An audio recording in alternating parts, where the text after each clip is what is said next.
So let's now begin to cook. So when you begin to cook, this is the way we cook. The sauce of these things, the sauce are very important.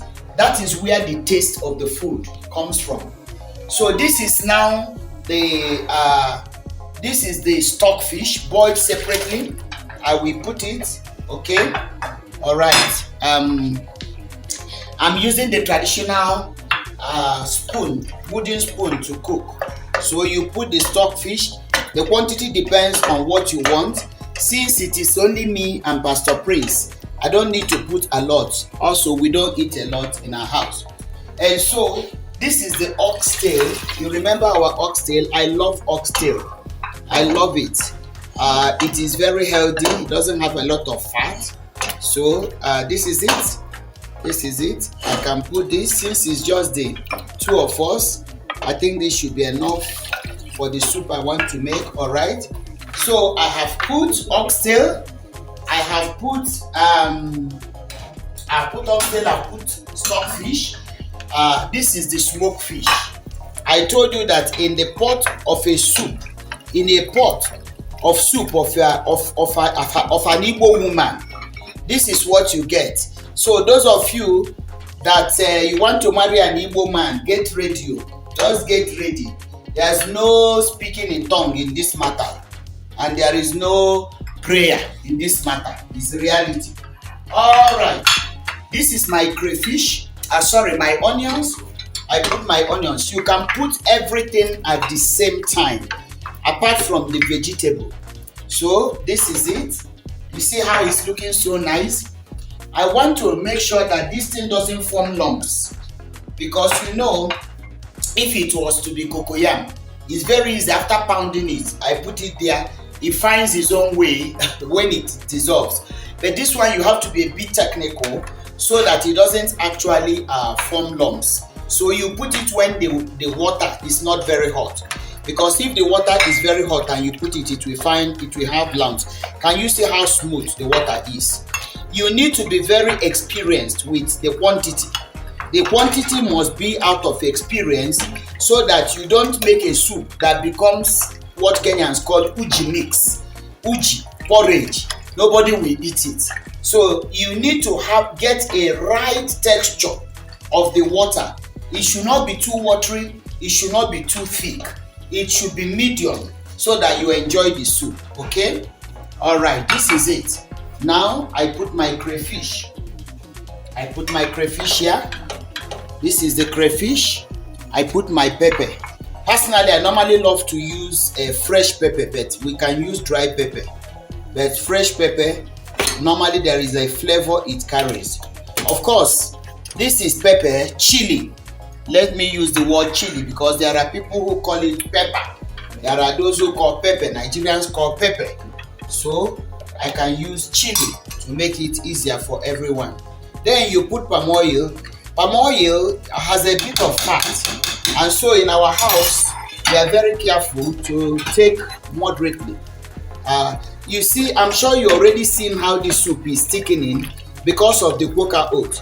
I must have to be careful with this soup, because personally I don't like very thick soup, and I don't also like the one that is very watery. My husband likes a bit more watery than myself. He wouldn't mind it to be watery. In fact, if you make it thick, he will add water when he's eating, because also it comes from another part of Igbo land. Culturally, sometimes our food are not exactly the same. What I'm cooking here is what we eat from where I was brought up, where I am from, Anambra State. But generally, when you give it to somebody else from other parts of Igbo land, they appreciate it. My husband eats it and licks his fingers rather. So this is now the mechanical spices that I'm putting. I think I've already put yogini. I can't remember. Yeah, I've put yogini. All right. Okay. So here we are. You see the process of cooking this food. I want you to think about it. When did I start boiling the meat? So I want you to guess how long it takes an Igbo woman to produce soup that will be eaten?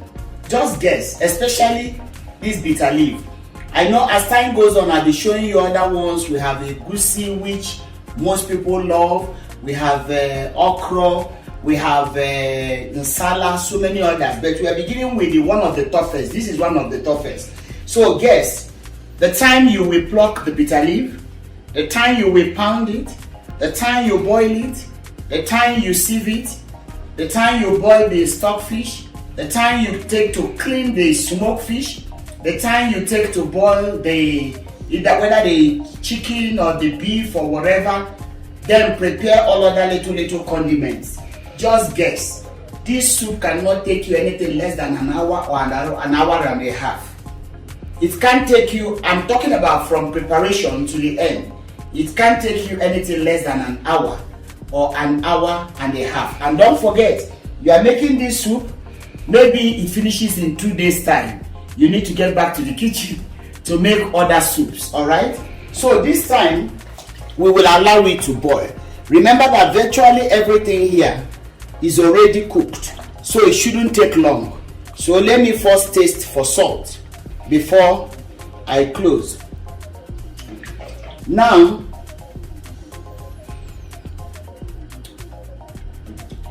all right, yummy. It has a bit of salt.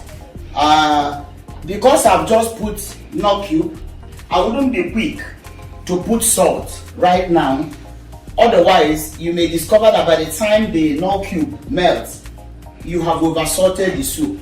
So I think experience teaches us to first allow it to boil, because when you were boiling the meat, you may have added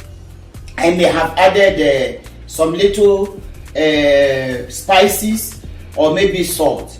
So the oxtail comes with its own little salt. The stockfish comes with little salt, and therefore it's important that I allow this thing to boil. After boiling, I will know how much salt more that can be added. All right. So that bitter leaf that I pounded, you can see when you now boil it. This is it. This is the bitter water. This water is very bitter and very medicinal. Very bitter and very medicinal. Sometimes we squeeze it in our house, we just drink. We don't boil it. We just pluck the leaf and we wash it and take the water and drink. So this is the way it's supposed to come out, green. Then you now use your hand to squeeze and taste it to make sure that the bitterness is not there. You taste it to make sure that the bitterness is not there. If the bitterness is still there, like now it has very little bitterness, I will wash again. I will use my hand to wash.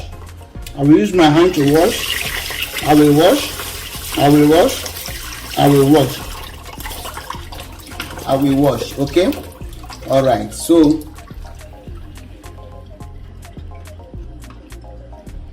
this is ready. It will give you a small bitterness that is very nice in the mouth. Okay? So this is how it's supposed to come out from in the pot, coming out very well. Like I said, because every ingredient here is already boiled, the final stage of cooking does not take a lot of time. It is actually the preparation that takes a lot of time. So the last thing to be put should be the bitter leaf. Remember that this bitter leaf was already boiled, cooked, and like in our tradition now, you don't cook it. You straight from washing it, you put in the soup. But like I told you, we need to cut some corners here. So I want you to look at what is coming out here. This is bitter leaf, typical Anambra bitter leaf. Oh my God, see, I got the consistency of the water perfectly. This is the way it's supposed to be. It is not very thick, it is not very watery. Can you see how yummy this looks? Just think about the nutritional content of one meal. All right, let me test for salt. The salt is very good. I don't need to add more salt. we don't need to be adding too much salt in our food these days. So the salt here is enough. If the fellow eating now wants to add more, the fellow can add, but this is enough, and this is ready to go. This is now ready to go.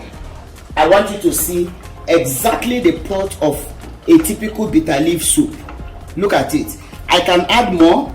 If I want, I can add more. The reason why I'm not adding a lot is that, like I said, my husband does not like very thick soup. Okay, he loves vegetable, right, but not very thick soup. So it is safer to have something he will enjoy, and I will also enjoy myself, other than the one that one will say, so this goes for both of us. And so we'll be eating this food. Oh my God, this is so yummy. This is so yummy. This is so yummy. So I am putting off now. The next stage is to make the fufu.